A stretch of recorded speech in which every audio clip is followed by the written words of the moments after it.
อนนี้ก็ตื่นแล้วคันนี้แหละแล่น125 กิโล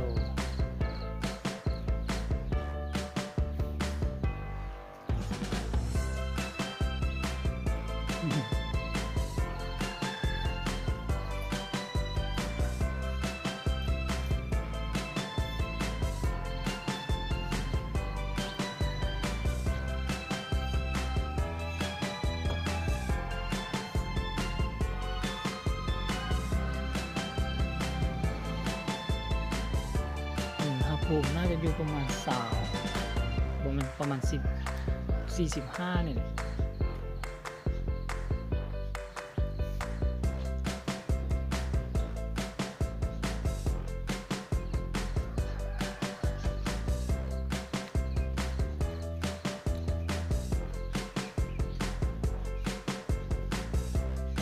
ที่พายบนส่วนผักเขาจะเห็น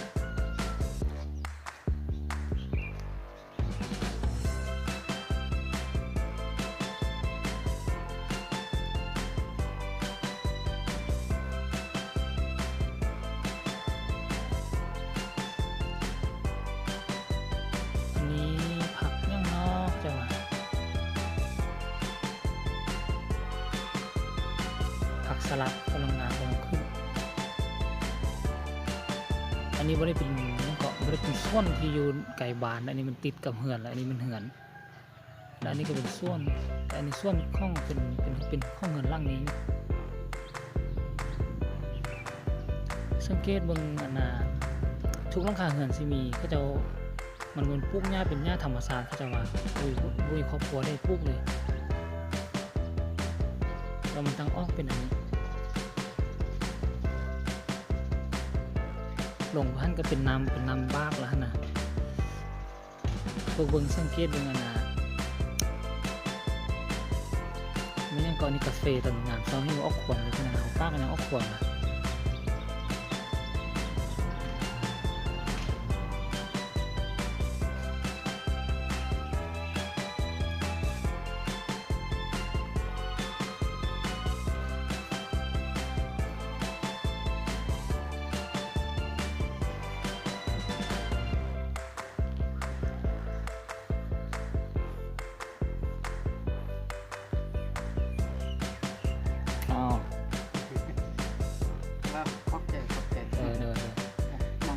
ตั้งแกนไปแล้วเนาะจากตอกซ่านอะไรเข้าตี้อ๋อต้องข้ามชีวิตกินเลยซื้อเครื่องซื้อข้องยังได้เห็นบุญขาดเบิ้งก็สิได้มาเดือนหน้านี่สิเดือนหน้าไปนึง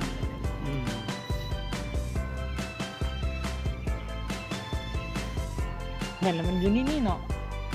โอ้ไกลๆนี่เด้เมื่อคืนนี้กินข้าวอะไรซอกมาเห็นแล้วหากันให้กาแฟให้มันกิน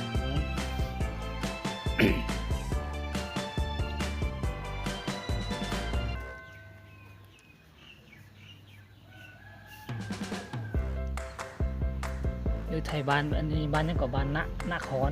หรือนาคอนอ๋อบ้านนาคอนมึงเขาเจ้าช่วยกันเนาะมีเหือนล่างหนึ่งที่เขาเจ้าเฮ็ดบุญสิก็ข้างเหือนสิก็ช่วยกันก็ช่วยกันอันนี้ไม้ยังไม้ไผ่โมเมนไม้ซอสบ้านลูกก็มีเนี่ยไม้สนิทตัวนี้มันสิบางก็ไม้ไผ่ที่นี่ไม้ซอสมีไม้ซอสไม้เหี้ย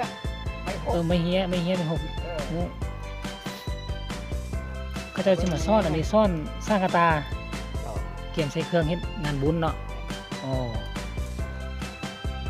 น้ำแม่นี่เศร้าทางได้มากันไม่ต้องจะดีไปอันนั้นแล้วไปก็ได้ไปน้องเที่ยวจะไปเลาะร้านน้องเที่ยวเนี่ยเสาไร่ก็เน่าไปลอกกินไม่ได้หันเลาะกินเลยที่ตลาดนัดนี่เขาจะมีเครื่องปลาห้องโดมไว้ค่ายให้กินอยู่ว่าล่ะตลาดนัดนะคันว่าตลาดนัดมันต้องมีคนแถวนอกมาแน่นบ่โอ้เครื่องหักเราขึ้นผูมันสิได้ไปเลาะซื้อเกือบนั้นไหมนี่ก็ขึ้นผูไม่เคยขึ้นจักรยานลองบ้างคนอยู่นี่แต่แท้เราไม่เคยขึ้นมาสันเนาะเป็นปีมาทีนึงต เที่ยวนะแล้วต้นนั้น อันนั้นแหละอันนั้นแห โต ละ โตบ้านสกุล อืม ว่าจองสูงๆเลย ต้นชุ่มๆคน เขาเห็นมันจ้ะ มันงามเขาเห็นหูมเขาน่ะ เขาก็ไม่ได้เมื่อยจักเถื่อโอ้ขึ้นบ่ได้หรอกเขา ขนาดผู้หนุ่มนี่ก็ยัง เออ พักจากกี่เทื่อแล้วไปนะ สตาร์เด็กกระบง เอองามงามงาม น้อยจบเอาอยู่กันแม่ นะ พวกเที่ยวมาเบิ่งเนาะมาชม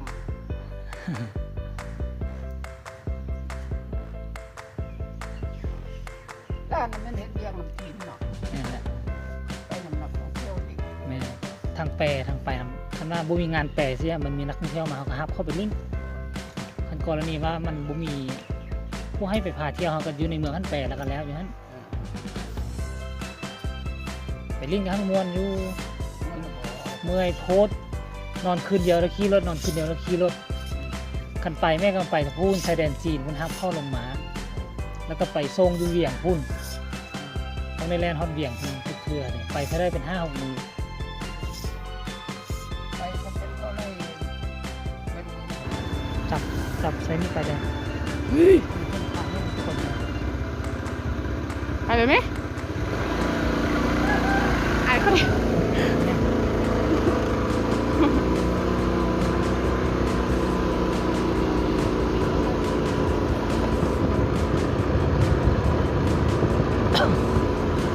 ใช่ทางนี้โอ้ถึงเงี้ย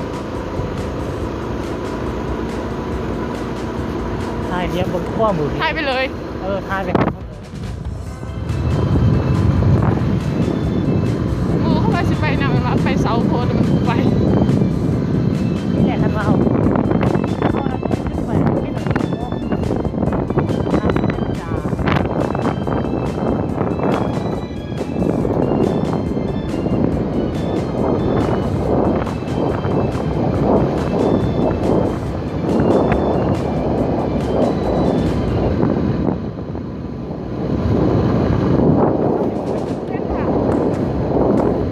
โอ้เห็นเลยอ่ะ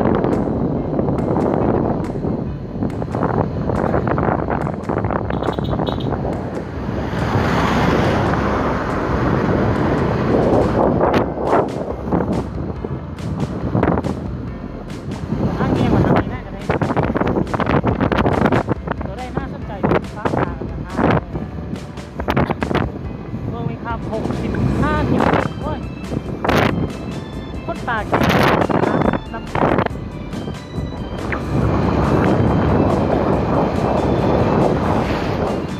เขาบอกประมาณ15 นาทีอ้าวหัวไล่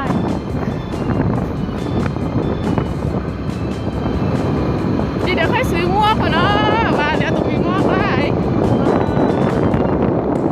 เขาบอกว่ามันจะว่า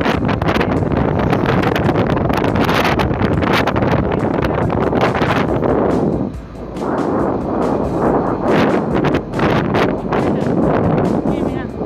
ขี่จะไปอาบตลอด นี่น่ะ เออ ไม่นาทีก็เอาน่ะ กี้บ่มีน้ำประปานี่ขี่รถที่มา กูลงน้ำพุ้นแล้วกันแล้วเห็นพี่บอกพวกกันนอกมา การเล่น เป็นปัดย้อนแล้ว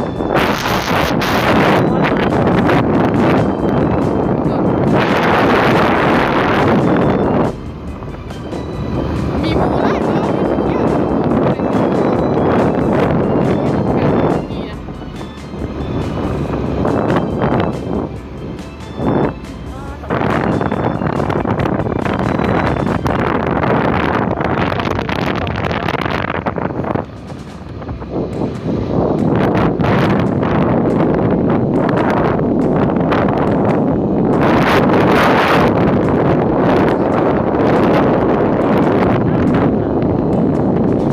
เสื้อพี่แม่เอาสิ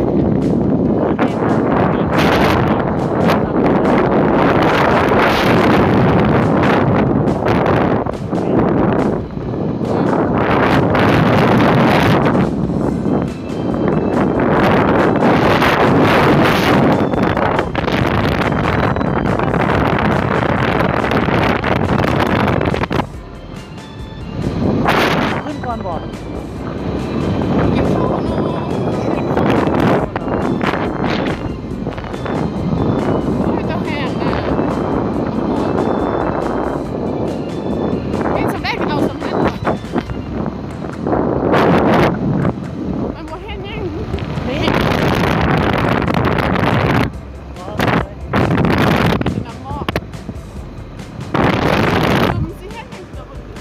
อ๋อ